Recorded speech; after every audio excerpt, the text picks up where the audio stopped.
Salut à tous, j'espère que vous allez bien. Le Barça reçoit le Celta Vigo demain à 18h30. Encore une fois à domicile, troisième match d'affilée à domicile. Avant match, c'est parti.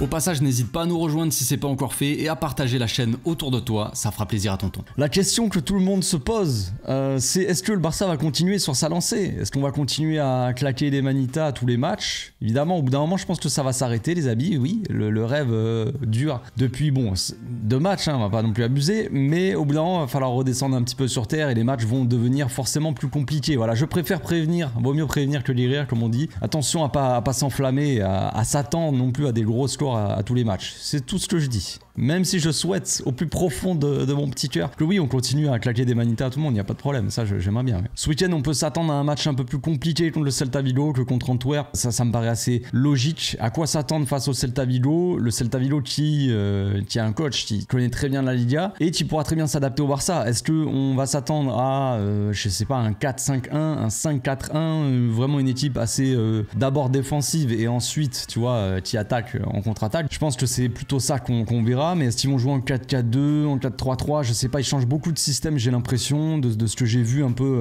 Tout ça, j'ai pas trop regardé leur match, mais en tout cas sur le papier, ça a l'air d'être une équipe qui s'adapte plutôt à son adversaire, évidemment, plutôt que l'inverse. Donc on va voir ce que ça donne, parce que forcément le Celta, c'est une équipe qui nous pose pas mal de problèmes ces dernières années, surtout là-bas, à l'extérieur. Là, on est à domicile, donc ça va un peu mieux. Mais ça reste une équipe qui nous pose des problèmes, donc attention au piège, attention au piège. Avant de commencer ce petit avant-match, je tiens à préciser que normalement, si tout se passe bien, je serai en live sur Twitch ce soir. Alors quelle heure? Bonne question. Peut-être 22h. Sur le coup de 22h, je dirais allez, on va tester un nouveau format de live. On va se faire un live plutôt gaming. Donc je vais jouer principalement donc à FIFA. FIFA qui vient de sortir, qui est sorti aujourd'hui. Donc on va se faire ça tranquillement. Donc ça sera vraiment un live détente pour expliquer un petit peu le principe. Hein. Je sais pas encore si je vais jouer par exemple en ligne ou quoi. Ou alors si je vais démarrer un mode carrière. Tu vois, un truc un peu pour montrer aussi le jeu pour ceux qui ont envie de voir un peu le nouveau FIFA, tout ça. Pour ceux à qui ça plaît aussi les lives un peu gaming, puis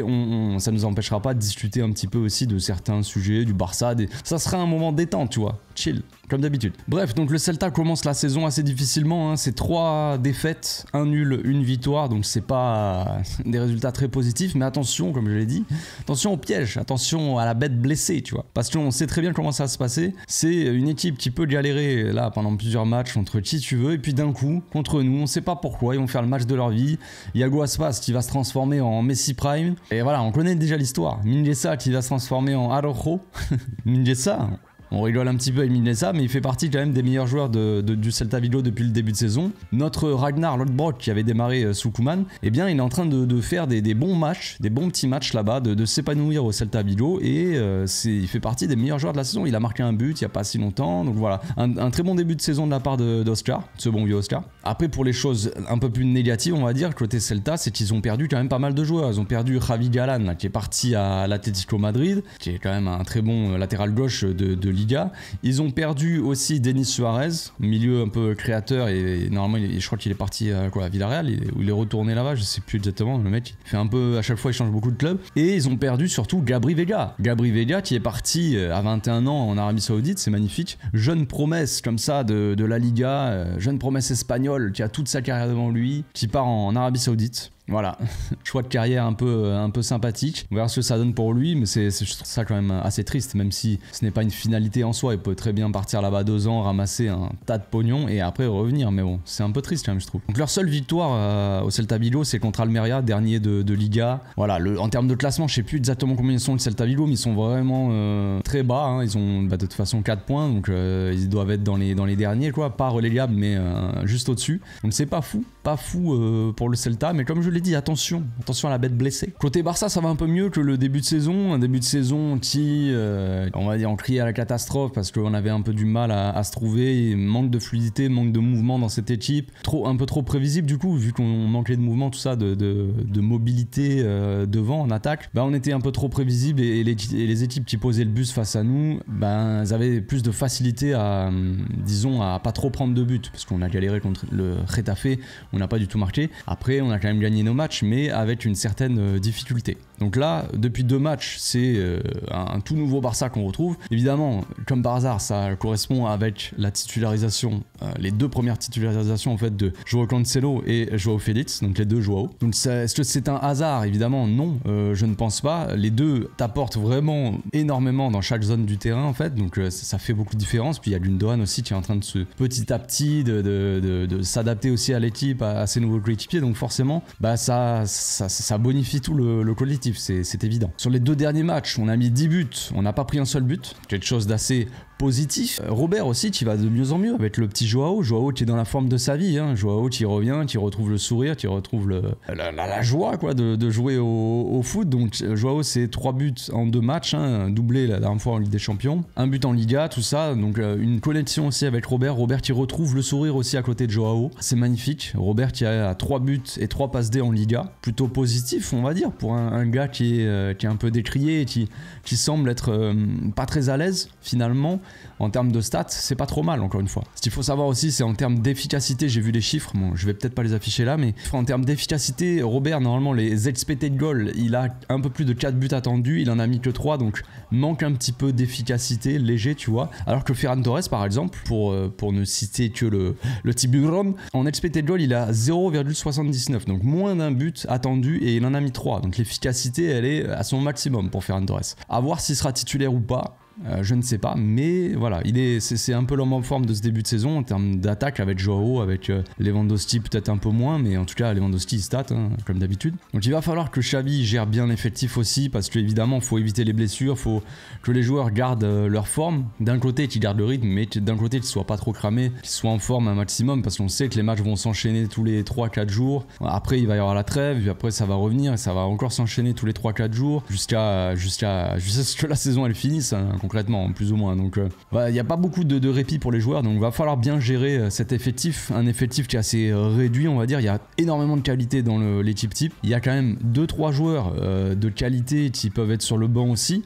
Là pour l'instant Pedri n'est pas disponible, Araujo fait son retour dans le groupe, donc ça c'est quelque chose de positif. J'attends pas à ce qu'il joue quelques minutes là, je pense qu'il jouera peut-être plus contre Mallorca là mardi prochain, mais avec Araujo, Koundé, Christensen, Inigo Martinez aussi qui a des minutes petit à petit, qui revient de sa blessure, bah ça nous donne quand même du choix en défense. Après le seul problème ça va être Cancelo, Baldé, si on doit les faire souffler, on doit probablement partir sur du Roberto, sur du Marcos Alonso, qui apporte quand même beaucoup moins que les 2 autres, à voir pour Marcos Alonso. Après le milieu on est assez armé hein, concrètement, juste ce problème de 6, si on veut faire souffler Romeu, ben obligé de mettre Frenkie en 6, un double pivot Frenkie-Gavi, on a vu que ça fonctionnait aussi pas mal. On va voir si on commence à mettre en place un peu ça plus souvent on va dire. Xavi, est-ce qu'il va mettre plus souvent, là même peut-être demain, si tu vas remettre une sorte de double pivot Gavi Frenkie avec Cancelo aussi qui vient au milieu, qui vient aider tout ça, c'est très possible. Casado qui est un 6 aussi, qui joue avec la B, qui n'a pas été convoqué cette fois-ci. Donc voilà, on a Fermin Lopez aussi, qui va avoir peut-être le moins de minutes au milieu, mais qui apporte vraiment quelque chose à ses rentrées, quoi, qui apporte du dynamisme, qui apporte de la vitesse, de la percussion au milieu. Ça c'est intéressant aussi. Et bien sûr en attaque, comme je l'ai dit, on a quand même Rafinha, Lamine et Ferran qui sont plutôt en forme. Joao Félix était très en forme, Lewandowski qui claque toujours des buts, donc on n'est pas trop mal. Donc on va partir sur la composition d'équipe. Comme vous le voyez, donc je partirai sur une équipe assez costaud, assez sympathique. Pas de rotation, évidemment. Moi je voulais des rotations contre Antwerp, on m'a dit non, surtout pas. Cette équipe belge va nous rendre la vie très difficile. Il n'en fut rien. Donc là cette fois-ci le Celta Vigo pour moi ça va être une équipe typiquement une équipe piège, typiquement une équipe compliquée à jouer. Donc pas de rotation pour le coup, donc c'est dommage. Heureusement Xavi a quand même bien géré son équipe et a pu faire souffler Gavi, Frenkie qui sont sortis en cours de match, Cancelo aussi qui est sorti, Joao Félix qui est sorti, Rafinha qui a tourné avec Lamine aussi, donc c'est intéressant. Donc je partirai avec une compo classique comme ça, évidemment là c'est sur le papier en 4-3-3, mais ça ne bien sûr on ne joue pas du tout en 4-3-3, mais je vais vous expliquer ça un petit peu avec l'animation. Donc on va voir comment va jouer le Celta Vigo. Comme je l'ai dit tout à l'heure, est-ce qu'ils vont jouer en 5-4-1, en 4-5-1, en 4-4-2, tout ça, peu importe, on va rester sur ce qu'on a vu un petit peu depuis le début de saison, c'est-à-dire depuis qu'il y a Joao Cancelo surtout et Joao Félix. D'habitude vous connaissez un peu l'histoire, donc Joao Félix il va rentrer dans l'axe, il va partir de l'aile gauche pour rentrer dans l'axe, il va être un joueur très axial. Baldé qui va prendre du coup le couloir gauche classique. On attend un match un peu plus sympa de la part de Baldé, surtout en termes de centre évidemment. La percussion je trouve qu'il l'a, ça reste un des joueurs qui dribble le plus dans l'équipe, derrière Pedri je crois, derrière je sais plus exactement, mais c'est un des joueurs qui dribble le plus sur le terrain et qui réussit pas mal de dribbles aussi, 60-65% de ses dribbles je crois, donc ça reste correct. Donc on attend surtout une qualité de centre un peu plus performante, un peu plus sympa de la part de Baldé. Donc une défense on va dire à deux comme ça, Koundé, Christensen. Donc j'ai un peu peur pour Christensen, je vous avoue, j'aimerais bien le faire tourner, mais pour moi il fallait faire tourner comme je l'ai dit contre Antwerp. Là c'est pas le moment, donc en cours de match je ferai rentrer Inigo Martinez à la place de Christensen pour le faire souffler et pour donner des minutes aussi à Christensen, ça peut être sympa aussi. Donc une défense à deux, une sorte de double pivot, mais pas vraiment double pivot, en vrai plutôt un milieu à 3, Gavi, Frenkie, Cancelo, avec une sorte de Gundogan, tu vois, qui serait pas forcément dans le demi-espace droit, il est assez libre, il pourra évidemment y aller. Moi je l'ai répété plusieurs fois dans mes analyses, tout ça, je l'ai montré en image, on a une équipe qui apporte beaucoup de mouvement, avec un Joao Félix qui, là c'est bien beau sur le papier, il se retrouve là, mais on le sait très bien, ça va bouger énormément. C'est très bien que Cancelo aussi, il part de là, il se retrouve là, et à la fin de l'action il se retrouve là des fois. Ou alors il se retrouve sur l'aile, Lamine qui rentre, Cancelo qui est sur l'aile, Lewandowski un peu plus axial, Gundogan qui est là, tu vois. Il y a énormément de mouvements dans cette équipe, énormément de joueurs qui s'adaptent aussi au mouvement de leurs coéquipiers, donc c'est toujours très intéressant. Donc là on verra plus ou moins une animation comme ça avec un Frenkie un peu plus central.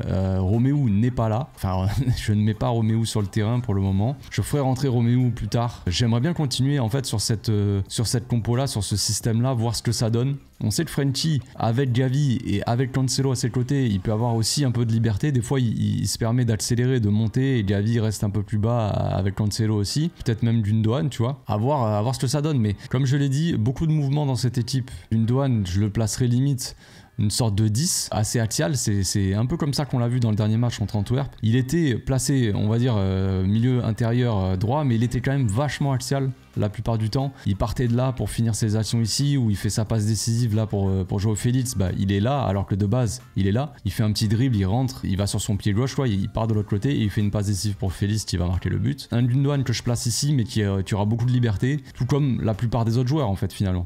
Les seuls qui n'ont pas beaucoup de liberté, on va dire, c'est Koundé, Christensen, Baldé et potentiellement Lamine, on va dire, et encore que. Mais voilà, c'est des joueurs qui n'ont pas forcément possibilité de dézoner beaucoup. On peut se permettre de dézoner parce que, comme je l'ai dit, s'il dézone et qu'il rentre dans l'axe, Cancelo peut prendre le couloir et Gundogan peut venir ici en soutien. Gavi monte, tu vois, il peut y avoir beaucoup de choses comme ça, quoi. Il n'y a pas de problème. Si jamais, pour les relances aussi, on a Frenkie, on l'a vu contre le Royal Antwerp, Frenkie qui redescend entre les deux centraux, on va dire, avec Cancelo et Baldé qui sont sur les ailes mais pas trop haut non plus, on faisait des relances un peu comme ça, quoi. Et ça c'est assez intéressant, il y a beaucoup de solutions. Les deux centraux qui s'écartent, Frenkie qui adore redescendre aussi assez bas pour aider à sortir les ballons tout simplement. Il a ce côté sécurité, ce côté propre aussi pour faire des relances ou pour casser les premières lignes, pas par la passe mais par ses projections. Donc assez intéressant avec un Christensen et Koundé aussi qui sont très propres dans les relances. Un Cancelo aussi qui vient aider là, quand il est là, quand il reçoit le ballon,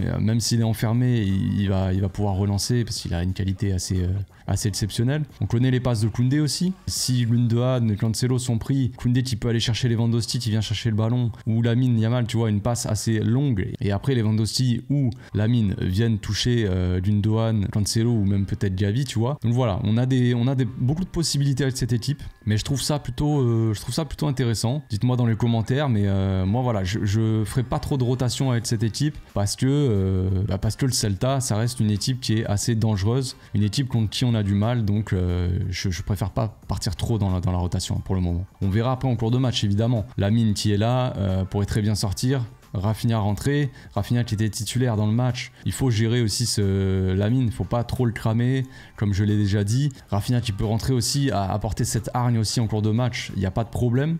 Ferran Torres aussi, il peut rentrer à la place de Joao Félix. Par exemple, Joao Félix, on sait qu'il faut le préserver aussi, qu'il ne faut pas trop en abuser, il a pas beaucoup de rythme non plus, donc pour l'instant il joue pas 90 minutes, mais c'est pas plus mal. On a Roméo aussi qui peut rentrer à la place potentiellement de Frenkie, si Frenkie, on sait qu'il faut aussi préserver Frenkie et pas trop le cramer. On a Fermin Lopez qui peut rentrer à la place de Gavi, voilà, on a ce bon vieux Serge Robert qui peut prendre la place de Cancelo, Inigo à la place de Christensen comme je l'ai dit, donc voilà, il y a plusieurs possibilités. Roberto qui pourra tenir le rôle de Cancelo même si lui, il a même pas un quart de son talent. Désolé pour toi, Serge, je t'aime beaucoup, mais voilà. Mais Sergi Roberto, tu peux faire ce rôle-là de latéral inversé, tu vas s'intégrer au milieu de terrain. Il n'y a pas de problème. Bon, après, voilà, c'est surtout en fin de match quand l'équipe s'est mis à l'abri, quoi. Voilà, c'est tout pour ma compo, mon avant-match. Voilà, comme je l'ai dit, pour ceux qui sont encore là, ce soir, je fais un live donc sur Twitch, live gaming un peu différent d'habitude. On va tester ça un peu. Ça sera mon premier, donc on va voir ce que ça donne. Ça sera un premier test. Voilà. Donc on se retrouve ce soir pour